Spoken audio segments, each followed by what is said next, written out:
Step by Step. 19 Essential Dharma Talks by Sayadaw Jotika. Talk 14 Walking Meditation. In walking meditation, walking itself is the host object. The primary objects are the movements involved in stepping and placing the foot down.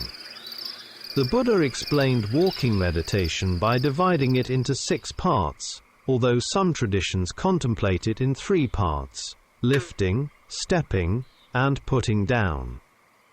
The yogi must walk with sati, discerning the nature of lifting, stepping, and placing the foot down, through continuous noting. Although the labels used in noting are conceptual, what must be discerned is the ultimate nature of each movement. In lifting, one discerns lightness. In stepping, one discerns movement. In putting down, one discerns heaviness and touching the ground.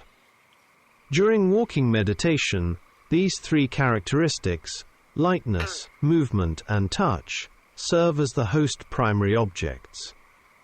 If, for some reason, the yogi is unable to note all 3 parts, such as in daily life, then noting only stepping and placing down is acceptable. Attempting to note all 3 parts while moving in worldly situations may be difficult and even unsafe. The essential point is not the number of labels, but whether sati is present and continuous, and whether mindfulness is not lost. At the end of the walking path, if one wishes to stop, one should note the intention to stop before stopping. Stopping and turning in walking meditation. When stopping, note stopping, and contemplate its nature as calming down. At the end of the walking path, the sequence is as follows: wanting to stop right, pointing arrow stopping. After that, note wanting to turn right, pointing arrow turning, and feel directly the nature of movement involved. Then continue with lifting, stepping, and putting down the foot. For elderly practitioners, it is sufficient to note stepping and putting down. The hands should be placed in front of the abdomen, with the right palm resting on the left. The eyes should be restrained, not wandering here and there, as careless looking will disturb samadhi. Note on the Thai forest tradition. The Thai forest tradition places strong emphasis on walking meditation. Ajahn Mun himself and his disciples practiced many hours of alternating walking and sitting. He taught proper posture and walking practice, as recorded in the Forest Dhamma Talks of Luangta Mahabua.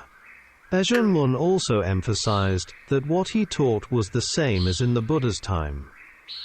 2 ways of mindfulness in daily activities.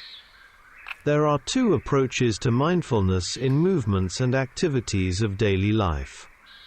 Slow, deliberate movements, emphasized in the Mahasi system.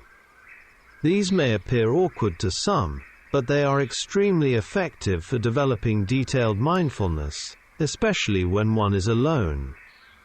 When mindfulness is applied carefully, slow movements allow clear discernment. Natural mindfulness, appropriate when one is with others, such as during alms round or communal activities.